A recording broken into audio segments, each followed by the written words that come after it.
Hey everybody, Sarah here. Before we get the show started today, I just wanted to take a moment to talk about the tragic shooting at Club Q in Colorado Springs. Allie and I recently both moved to different parts of Colorado. We're not right outside Colorado Springs, but we're close enough.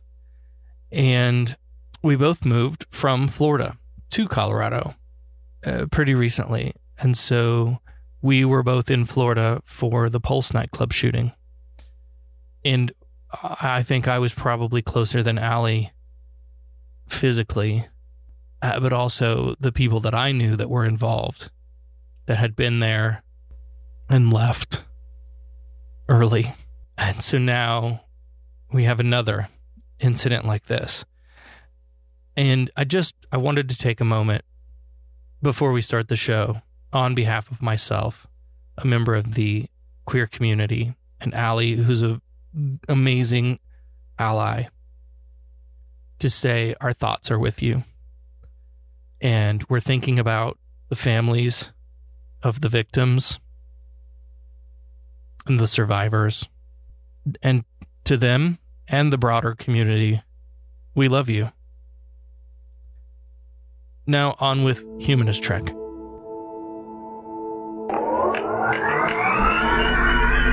Perhaps I could use this as an excuse to go to those far-off planets with little polka-dotted people if necessary, and be able to talk about love, war, nature, God, sex, all those things that go to make up the excitement of the human condition. I'm Captain James Kirk. Spock. Your move, Captain. Jim Kirk of the Enterprise. What's going on? I'm James Kirk. These people are my friends and my shipmates. Leave my crew alone. Out of the question. Oh, don't James Kirk. It fits like a glove, Captain. Oh, the bonehead ideas. Gentlemen, I'm Captain James Kirk. Get out of my chair. Get out of it now. My greetings and felicitations, Captain. So good of you and your officers to, drop in. Absolutely smashing. Hey everybody, welcome to Humanist Trek. It's a Star Trek podcast about the humanism in Star Trek. I'm Sarah Ray. And I'm Allie Ashmead. And don't adjust your dials. This is a weird week. I'm sick again.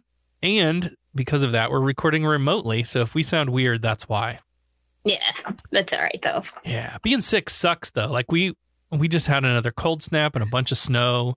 It's beautiful outside. And I remember now, growing up in Illinois, how every time the weather would take a hard turn like this, I would get sick. Yep. So apparently that's still a thing. Welcome to Colorado. Yeah. What's going on? So by the time this episode airs, we will have had our Friendsgiving extravaganza, and I'm sure it was great. I'm sure it was wonderful. I'm sure it was awesome. By the way, what can I bring? Bring a dessert. Oh, a dessert. Something to drink. Bring a dessert. Yeah. Okay. Cool. We're having. Oh God, am I going to be able to remember what all we're having? We're having pork loin and ribs.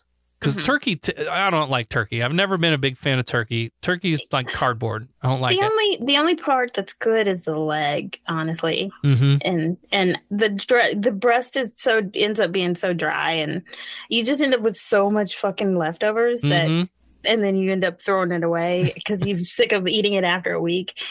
I mean, yeah, I'm good with it. Turkey salad afterwards, maybe, I guess, but yeah. But you get tired of turkey salad sandwiches too. Mm-hmm. So then we're gonna have that cracked green beans that Becca makes, and the whatever we're calling those potatoes that she makes. Oh yeah, the cheesy crust, toasted, buttery something. Heart attack Yum. on a plate. Yeah. I'm due for a heart attack. What else are we? I can't remember what else we're making. There's something else, but anyway, it's gonna be a good time. We're having some. You're going to be there. We're going to have some friends over from the zoo that I worked with and hang out with them again. And just, it's going to be a good time. And like, I don't know, we've kind of talked about this before, like how stupid Thanksgiving is as a holiday.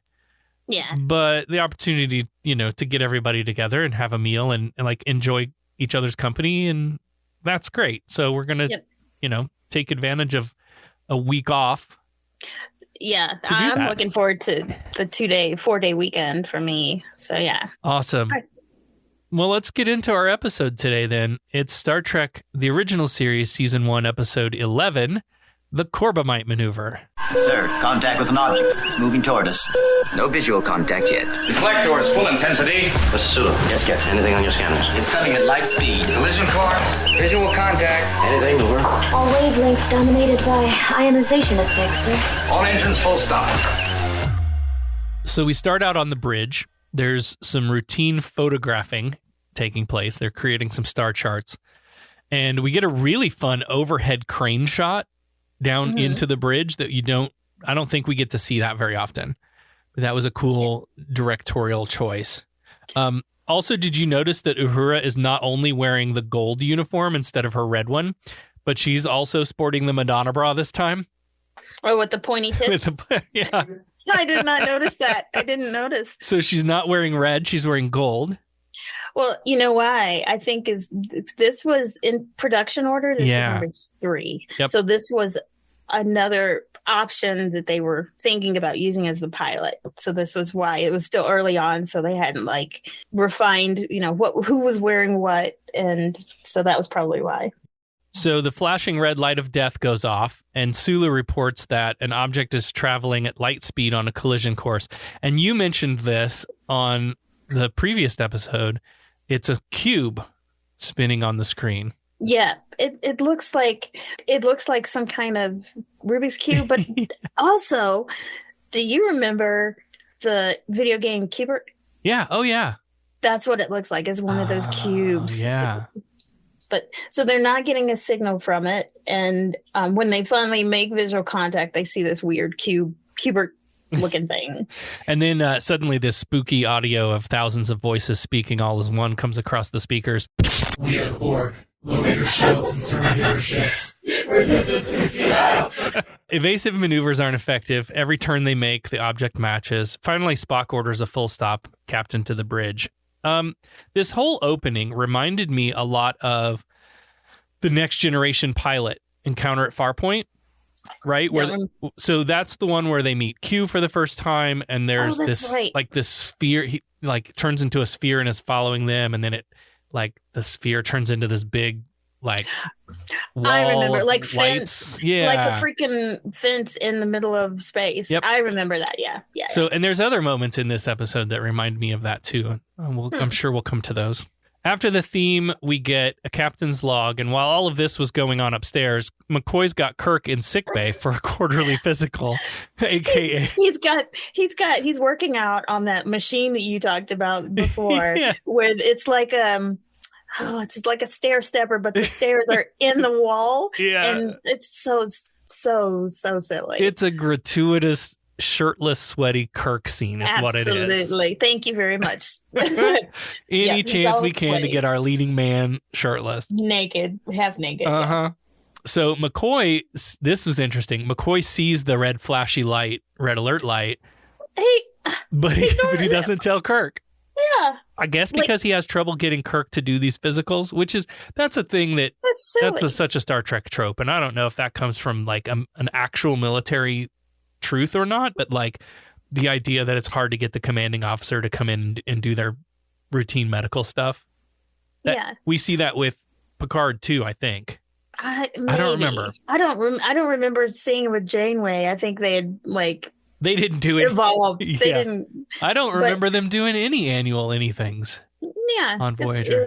It's silly. And so this indicator light means because Spock is called a red alert or something, but that's really, what's the word I want to use? Irresponsible of the doctor to ignore that. Right? They could be in a life or a literal life or death situation. Right. And McCoy's just we got to finish this physical. He's always focused on the wrong thing. Okay. So Kirk finally Skypes up to the bridge and Spock catches him up on what's going on. And then we get another gratuitous scene where Kirk walks around shirtless around the corridors with his little shirt slung over his like those preppy guys, when they put the sweater over your shoulders. That's what it looked like. It was ridiculous. On the bridge, Spock and navigator Dave Bailey are wrapping. This is another opportunity to poke at the difference between emotional humans and logical Vulcans. So there's a great line here where Bailey says, I happen to have a human thing called an adrenaline gland. And Spock's like, that does sound most inconvenient. Have you considered having it removed? Sulu laughs at him and he's like, you don't tangle with Spock, you know.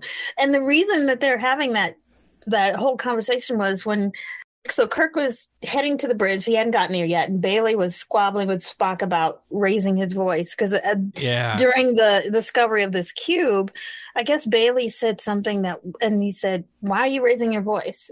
And I'm like, why are you getting on Bailey for raising his voice when later Spock's raising his voice at the end? So that's where that was.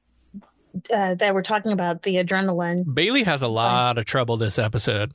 Yeah, I feel bad for the guy. Yeah. He's like, I don't feel like he's cut out for. Right. He's not cut out for starship exploration. So finally, Kirk arrives on the bridge, and we go around the horn and get reports from all departments. This thing is a solid mass, no life signs, no response to any hails, no idea how it's powered. And there's another great bit of dialogue here. Bailey, again, he's like, we're not just going to sit here trapped, are we? We have phasers. Let's blow them to bits. And Kirk's like, I'll keep that in mind when this becomes a democracy. Yep. And he says he'll select what kind of action. So, and I thought that was an interesting point too, because like I've always found it fascinating that the universe that Gene created here, right? And we've talked about a little before about how like his police and military background heavily influenced the show. Mm-hmm. Which is essentially a submarine in space, right? It is. It totally is. So you have this military hierarchy in Starfleet, but that's also set in sort of a post-scarcity future where there's also supposed to be more equality and like things are different there. So that dichotomy between trying to be progressive and forward, but also still having a military structure like that is an interesting thing to kind of smash together. Yeah. I think it actually relaxes a little bit in further series. Is like, you know, it's not that way with Janeway, and it's right. It may start out that way with TNG, but they kind of relax that a little bit later on. After Gene died. Is that what it was? Too soon? Yeah. Probably. Listen, hot take. I think Next Gen got a lot better after Gene's hand was removed from the throttle. We'll talk about that if we ever get there. So, yeah, we'll get there. It's going to be a while, though. 18 hours have passed now, and everybody's down in the conference room drinking coffee and trying to figure this cube out. And Spock suggests it's either a warning buoy or flypaper. Do they have flypaper? I don't know what he meant by flypaper. Are flies a big problem on Vulcan? I have no idea what he meant by flypaper. So, okay, we used to have flypaper out in the country, right? And it was this, sure you can still buy them. The little thing, you open it up and it spirals down and it's like sticky tape, it's right? Disgusting. Don't touch it. No, because you'll get it on your hands. So that, I don't know, that was a very sign of the times word choice, I guess. But like, you know, is it just trying to trap the Enterprise, I guess was what he's trying to say with that. Yeah, I think. Kirk tries to make a joke here, but it doesn't land at all. He says, so you don't recommend sticking around? Get it? Sticking? I know. Fucking Vulcans. It was funny. It was a little too cheesy. A little bit. Kirk starts to give, but you have to understand what flypaper is, and I don't think people in space 2022 know what flypaper is, let alone. No, that's true. They don't know. I mean, I guess unless you grew up in the country, that's where I know it from. I don't know. Yeah. Kirk starts to give Bailey some orders, but Bailey like cuts him off and starts calling down to have phasers heated up. And Kirk's like, whoa, buddy, still not a democracy. I want you to plot a spiral course away from this thing. And on the bridge, they try this attempt to pull away, but it's not successful at all. And then they kill a ton of time trying to warp away from the cube. Yeah, and apparently the cube starts emitting some harmful radiation. And this is when Spock starts yelling that his updates. He's starting to yell his updates. Radiation levels are critical. And I'm like, okay, Spock, why are you yelling? When you gave Bailey a hard time for yelling. Uh-huh. They just spent so much time on this thing. There's all this tense music, and they cut around the bridge for reaction shots. Oh, there's so many people in the hallway. What the hell? Okay, first of all, there's a red alert. They know that they've been told what's going on. Why are these people just casually walking around in the hallway?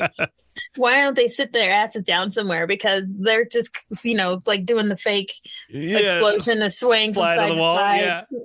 Yeah. But yeah, that bothered me. There's too many people in the hallway. Oh, this thing is gaining on them fast, and finally Kirk makes the call to shoot at it, point blank range. Phasers fire, the ship lurches, people are falling all out of their chairs, and it's suspense music to commercial. After the commercial, we learn that they destroyed the cube, and Kirk and Spock are talking about the next moves. Spock assumes they'll find whatever intelligent life sent the cube, and they'll probably be both different and superior to the Enterprise. Doesn't take much to be different, superior to the humans. I mean, everyone they meet pretty much is superior in most ways. There is a fun nugget of relationship building here where Spock says, "Isn't there a certain inefficiency in asking me questions you've already made up your mind about?" And I connected with this so hard because that's how I work through my decision making personally. Like, I talk shit out with you, I talk shit out with Becca. Like, this is how I do when I'm thinking about a thing. And I know what I need to do, and I'm probably going to do it, whatever that thing is, but I do need to talk through it first. Yeah, and someone shouldn't feel slighted just because you don't take their opinion, don't take their advice or whatever. It's just get over it, Spock. Kirk orders them to move forward and asks for Sulu and Bailey to prepare some simulated attacks and evasions because weapons and engineering didn't respond as quickly as he would have liked. Yeah. In the turbo lift, McCoy gives Kirk an earful about Bailey. He thinks Kirk sees himself in Bailey, promoted him too fast, expects too much of him. So that kind of really sets up the character arc that we get with Bailey through this episode. And then never see him again. Yeah, he's like, bye, but we'll get to that. But yeah, so I think McCoy just thinks he's unseasoned.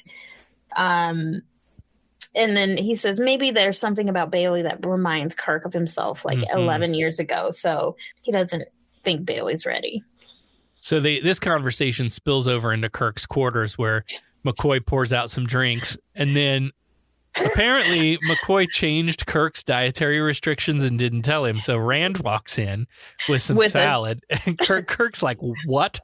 Well, first of all, why is she bringing him food? Right? Like she's not a waitress. Like, I know a yeoman, they do clerical and admin duties, but is bringing him food? Yeah, part of that. That feels real wrong. Yeah. But while we're talking about misogyny, then Kirk says, when I get my hands on the headquarters genius that assigned me a female yeoman.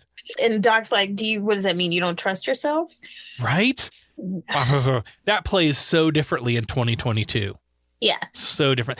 And 100%. Also, this also points out the difference in the order filmed and the order released.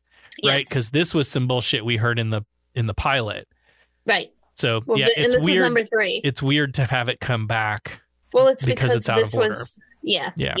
It is. It's a little bit weird. I mean, I think from here on out, I think it's pretty much close to how it was produced. But this was weird to go back. Yeah. To that misogyny. This level of misogyny. Yeah. During all of this, they're listening to the drills playing out over the speaker, and Sulu interrupts with, "This is not a drill." So back on the bridge, there's another object now. It's another Cubert.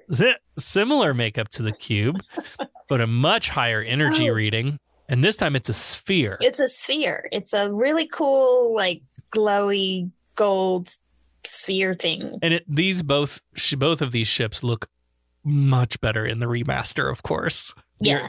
The original graphics were, for their time, great, but... I was going to say, I bet I appreciate the remaster. The old one... I bet the old one looked like crap because the sphere, in the remaster, which is the one I'm watching, I can't remember the old one, but it's really nice and detailed and HD, the little globes on the sphere. It's pretty cool. Important plot point here: when Kirk asks Bailey to zoom out, He's frozen at his station, like he just can't focus on anything but this sphere. And Sulu reaches over and hits the control and minus key to do the zoom out. I want to say this isn't the first time that we've seen Sulu have to like take over for somebody sitting next to him falling apart. Yeah, everyone seems like I don't know. So Sulu's the helmsman, right? And then whoever that position is that Bailey Navigator, has, right? Navigator. They're just constantly changing that position out because nobody ever lasts. They just don't do it well. And Bailey just seems to like hesitate every time Kirk gives him an order. So Kirk hails the sphere, and here we're still using the United Earthship Enterprise language. After the hail, we cut around the bridge, getting reaction shots from everybody, and eventually we're back on Bailey, who now has one of Uhura's Bluetooth devices in his ear. This made zero sense to me at all. Apparently, they're responding to this message by using the Enterprise's navigation beam, whatever the fuck that is. I don't know. That seemed pointless, and I didn't understand why he had one of Uhura's little earpieces. Yeah, and I see Spock has one too occasionally as well. Yeah, I need to get one of those. Like fake ones. I think that makes more sense for Spock to have than the Navigator, though. I don't know.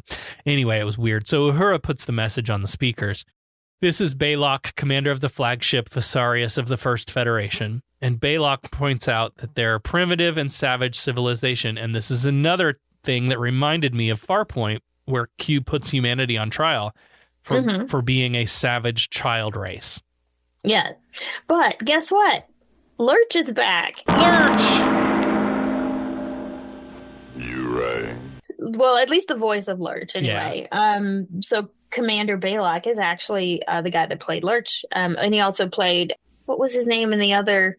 Oh, God. What are little girls made of? I don't know. We called him Lurch.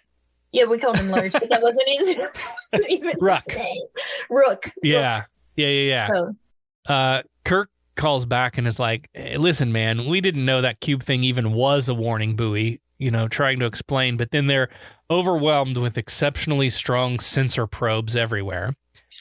We're being probed. Baylock says they won't accept any further attempts at communication, and if they make even the slightest move, they'll blow the Enterprise to bits.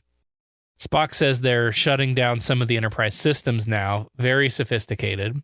And Kirk asks for a recorder marker, like a black box, right, with everything they've learned so far.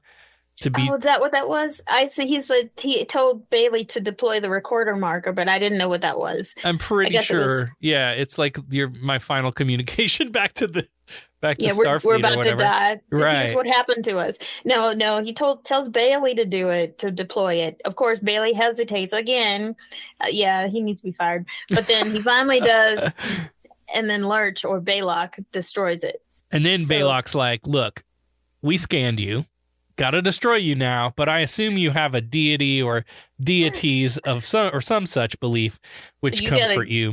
Go pray to them right now. Yeah, you got 10 minutes. And that's really interesting that that like or I guess back then Gene assumed that because we have deities, is that part of every civilization? I think that was an assumption that wasn't necessarily. I think it was a misplaced assumption. I don't know. What do you think? Yeah, I agree. I think and we see this in future Star Trek a lot where we really poke at the God question, and I just wonder how much of that was past Gene, BG or AG. Where that influence comes from. But the assumption of like, well, surely everyone has deities, so we're just going to extend that assumption to humans. Was surprising.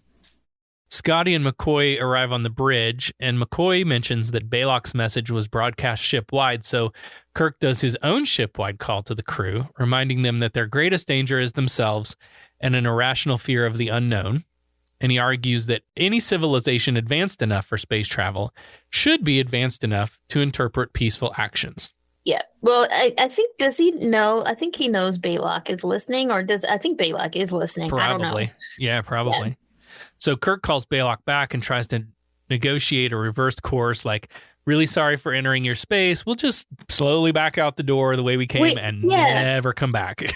Yeah, we didn't mean it. We had no intention of trespassing. We only have goodwill, and as a demonstration of goodwill, we'll just, We'll just go. Yeah, like Yep. no Sorry to harm, no bother you. foul. Yep. That does not work. No, he get hit with this high-pitched hum, Mm-hmm. and Kirk orders them to move, but Bailey's all squicked out again, and Sulu has to lean over and do his job for him again. But the engines aren't responding, and neither are weapons. Spock's been trying to get a visual from Baylock, and he's finally got this and puts it on screen. Okay. Question. Mm-hmm. I have questions. All right. So how, and again, this is early on, so I get it. But he's typing in some TCP IP addresses or something. I don't know. And he gets to the camera and turns it on. I don't know. IPv6. Yeah. I don't know. But like before, you can't like get a picture into someone's ship unless they turn that on for you or give it to you. That's what I would think. Yes. So this was like out of place as well. Yeah, for sure. If you can turn on cameras inside other people's ships, that's then yeah. Yeah. Yeah. So the Baylock, we get a picture of Baylock, and it is clearly a fucking mannequin looking blue thing. Eyes don't move, but they've warbled the screen a little bit to give it that wavy look. And his eyes are not blinking. It's clearly a mannequin or something. Yeah. They did a great job, Monster of the Week style, creating this alien. But Baylock's like, quit wasting time. 8 minutes left. Bailey goes completely unhinged now. He's ranting and raving all over the bridge. And finally, Kirk has him relieved of duty and escorted to quarters. Because he's like, why isn't anybody doing anything? Why are we just sitting here, waiting to die? And that's, yeah. So Kirk calls Baylock back and is like, listen, this is all just one big misunderstanding. You scanned our records. You know that. But the humming starts again. 7 minutes left, and of course Sulu loves to give the countdown because he's like he's the one looking at the clock, and he's like, okay, 7 minutes left, and Scotty is annoyed by this, by the fact that he's giving us the countdown. So like, what else is he gonna do? Right? Why are you annoyed? Be annoyed at the alien. Don't be annoyed at Sulu. So after the break, Sulu's still counting down, 4 minutes, 30 seconds. Kirk is literally pacing back and forth by Spock's station. Right. And Spock uses chess again to explain their situation. Like, essentially, we're at checkmate here. Yeah, when somebody's outmatched, the game's pretty much over. Yeah. And he doesn't really have, for once, he does not have a logical alternative. McCoy arrives on the bridge and starts rapping with Kirk about Bailey. He says he's going to enter it as simple fatigue in the record, but it was Kirk's fault for pushing him so hard and letting him get to that point. And Kirk gets so wound up in this, he shouts, and everyone on the bridge kind of looks around like, what? The hell? Yeah. You guys it's so silly. They're arguing about what McCoy's going to put in his medical record, but they've got, 4 minutes to live? Right. And McCoy's like, I'm going to put this in his medical records that I challenged your action, and I'm not bluffing. And then a light bulb comes on Kirk's face when he mentions the word bluff. It's not chess they're playing. It's poker. And he's about to call up a big old bluff. So Kirk calls up Baylock again, and he's like, listen, because we respect other life forms so much, I'm obligated to warn you about this. And it's never been recorded, never ever, so you wouldn't have seen it during your scans.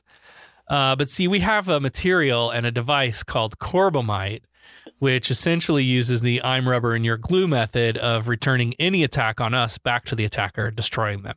So you don't want to do that. And then he ends with, death has little meaning to us. If it has none to you, then attack us now. And he's like, I'm growing annoyed at your foolishness. I'm like, really, Kirk? You landed on real thick, yeah. But they don't know. So I thought it was actually pretty smart. To think outside the box, which is not something that, like, Spock is pretty logical, but sometimes he doesn't, like, he's not creative because of that. Sometimes. Right. Yeah. And this was a really creative solution. So McCoy and Kirk make up from their argument a bit, and then with the bluff in play, 30 seconds on the clock, Bailey returns to the bridge and requests permission to return to station, I guess, to He's like, die. I'm going to go ahead and die with you guys. Yeah. You guys hate me, but I'm going to go ahead and die with y'all. And then Sulu counts us down. Sulu's like, okay, it's my turn, my cue to count down from 10 for drama. Of course. And we get down to 1, nothing happens. Yep. We get some more tense music and reaction shots around the bridge until finally Baylock calls back. We'll hold off destroying you, but I need proof of this Corbomite device. Kirk makes him wait a little and then replies simply, request denied. And hangs up. Click. So Baylock turns on his Skype video. And now he's like, listen, we're still deciding what to do with you, but in the meantime, here's another example of our superiority. And then Janice appears on the bridge with a tray of coffee. What the fuck? Like, Janice now? Like, again, she's serving coffee. This is, again, early episode. Right. So not really sure what to do with her yet. And she's like, and McCoy's like, I thought we didn't have any power. And she's like, oh, I heated it up with a hand phaser. She's so dedicated. I'm going to get them some coffee. I just wonder, like, what is the lowest setting on a phaser, right? I mean, we've seen people heat up rocks with phasers. Yep. All kinds of shit with phasers. So, and on the lowest setting is supposedly it stuns a human. What would that do to coffee? Probably boil it, I guess. I don't know. And honestly, you're not really supposed to have food and drink at your workstation. I mean, why would you bring coffee to the bridge? Anyway. I don't know. I love my coffee. Take that out of my cold, dead hands. I have it. I have my coffee today, too. At your workstation, huh? At my workstation, but I'm not piloting a starship. So that's crazy. She turns to leave, and a smaller ship comes up from the sphere. And Baylock says they've decided to take the Enterprise to one of their planets and basically imprison the crew there. So this pilot ship snags the Enterprise in a tractor beam, and then we get another very long, suspenseful music into the commercial break. This episode seemed to have a lot of that long, drawn-out suspense building that's like, oh my God, was the script too short and we just had to kill time? Could be, or it again. First one, it was the third episode. Yep, and they wanted to like build a drama just to because it was going to be one of the pilots. So who knows? Kirk decides to try to outmaneuver this small pilot ship. They try to pull away, but it starts overloading the engines, and again they fall back on this long suspense building. The music is growing, and we cut back and forth to shots of crew being tossed around from one side of the ship to the other. Again, those people in the hallway again, they're being tossed from one side to the other. I'm like, go sit down somewhere. Like, they use this, there was another effect that they did here, a camera angle they did that reminded me of like an airplane taking off. Like the way they shot it sort of made you try to feel like the Enterprise was trying to pull up in a way. Mm-hmm. And I thought that was interesting. Just as the engine temperature is about to blow everything up, Kirk orders Sulu to pull power from Impulse 2, and they finally break free right at the last second. Woohoo! But I guess this apparently burns out the alien vessel or disables their engines. And so then the crew picks up a distress call, which the mothership just seems to ignore. Mm-hmm. And Baylock says his engines are out, and so is life support. And assuming that the signal didn't make it to the Fesarius, Kirk decides to move in. And he gives another all-call speech here, like, we're about to board this hostile vessel, but life is life, and we're committed to protecting all of it. McCoy tries to protest, but Kirk's like, do you people even listen to the intro? I say it every fucking week. Seek out new life and new civilizations. To seek out new life. Well, there it sits. So Kirk chooses his away team.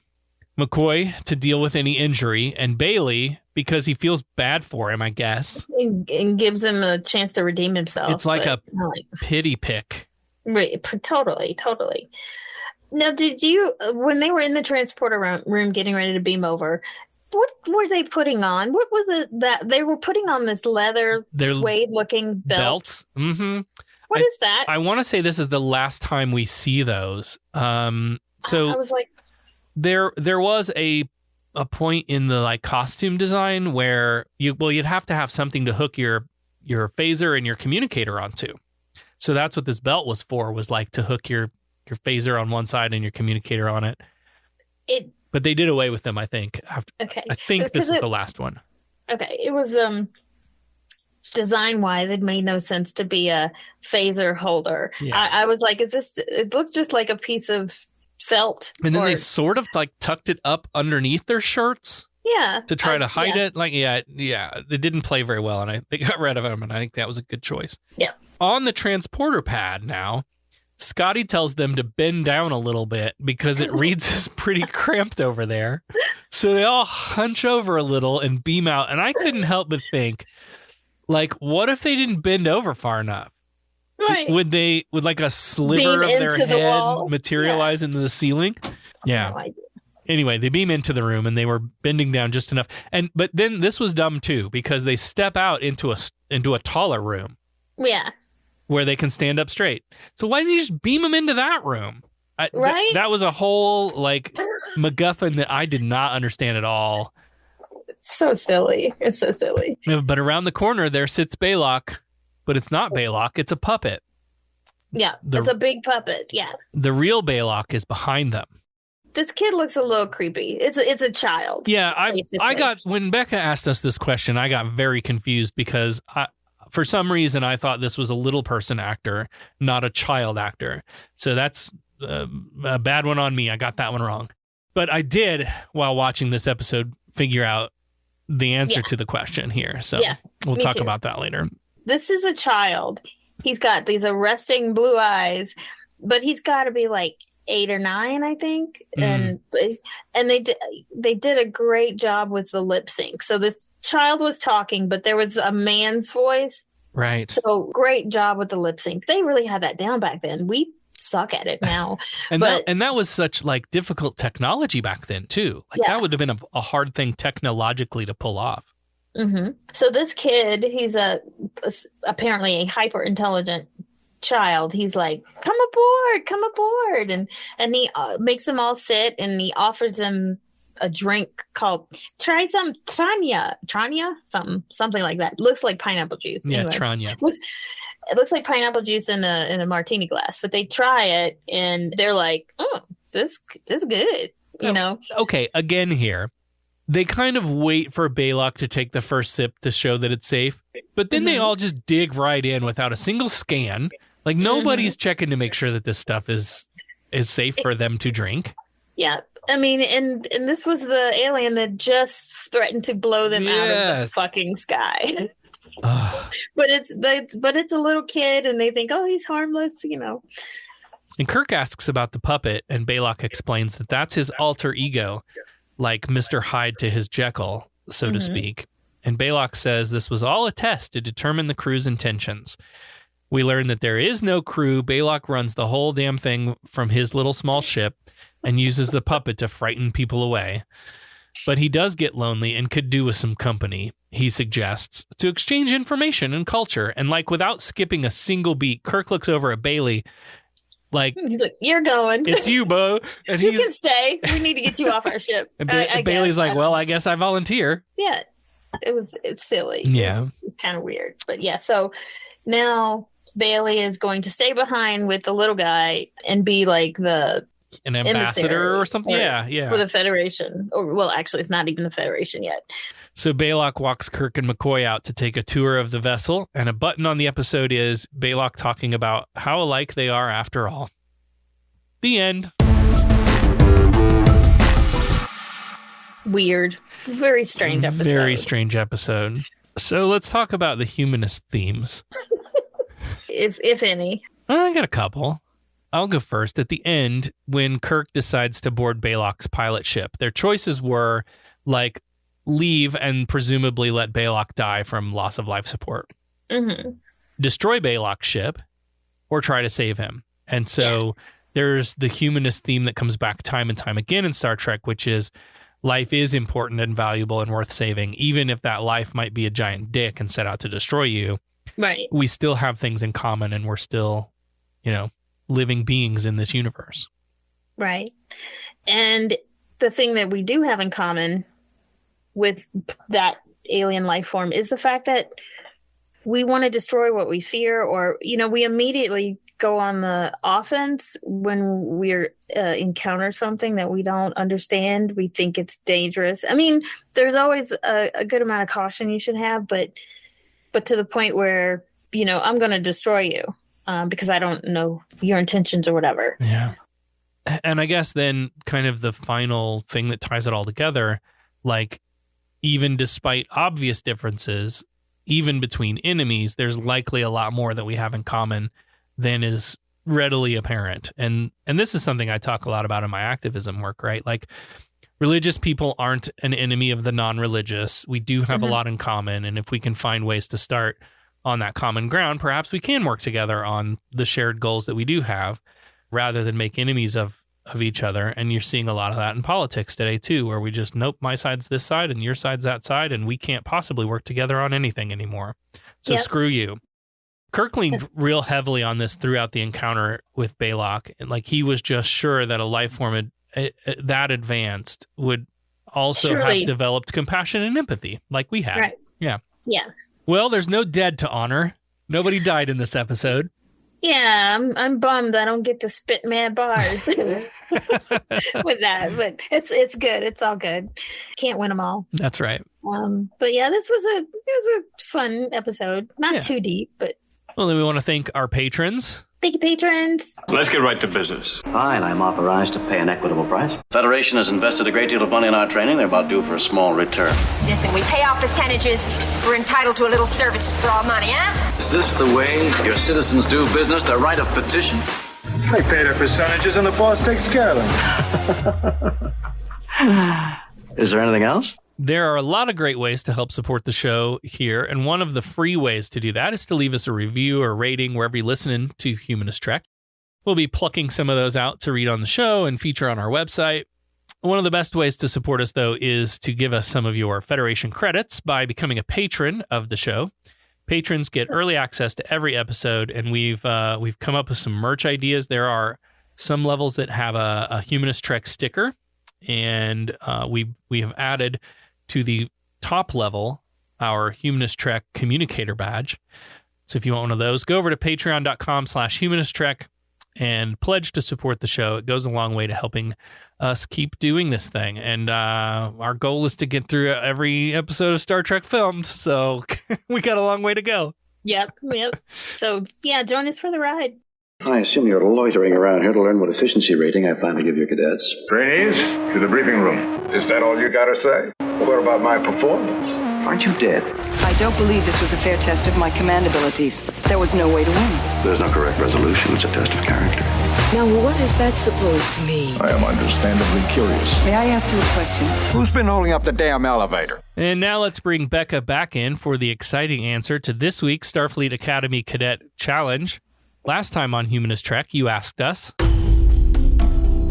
the actor that played Little Baylock is the younger brother of what famous child actor of the time? We both know it now. Yeah, we know it now. Ready? Go ahead. 1, 2, 3. Ron Howard. It's Opie's little brother. Clint Howard. And I'm so mad because I knew this. I was surprised that you, but I think it's because you hadn't watched the episode yet. No, I hadn't. Yeah. And that's why I like the format of this trivia game. But that's why I like to be able to redeem ourselves. And I'm terrified of when we get into Next Gen and. Yeah, she thinks we're really going to know our shit in Next Gen. I know Sarah will. I mean, she watches it she used to watch it in her sleep. That's true. So yeah, be afraid because I think I know a lot too. Clint Howard, and then when we get to what's the other one, Voyager? Oh, yeah. Allie's gonna kick ass. It's over. I love that show. Love. So Clint Howard went on to play a bunch of other characters in Star Trek. Yeah, did he? Yeah, including reprising his role basically in New Trek. So he had to be. He was 7. I was going to say, so he had to be 7 or 8. He was 7 years old when they recorded this. How do you know? Did you look it up? Yes. Yeah. Well, I mean, after I figured it out. You figured it out. Okay. Yep. I'll give it to you then. When you press pause as much as we do, on the thing on Paramount, it tells you who the actors are on that particular scene or whatever. So. Oh, I didn't know that. Well, I'm done skipping through the fucking intros. That's back to VHS. No more cheating with this Paramount app. It's really kind of a garbage app. Yeah, I know. To be very honest, it's not great. I get Paramount through Amazon, so it's easy. I bought it straight out from Paramount. Is it any benefit? Not really. Yeah, it's cheap. It's pretty cheap. It's, as an add-on to Amazon. So. All right. So next week we'll be reviewing The Menagerie Part 1. What is our question for The Menagerie Part 1? What was the reason behind reusing footage from the pilot for The Menagerie? I think I know this. I think I know this too. I think they got mid-season and ran out of ideas, ran out of steam. That's exactly right. They didn't have enough stories in the can ready to go, and this was a cheap and easy way to reuse the footage that they already had.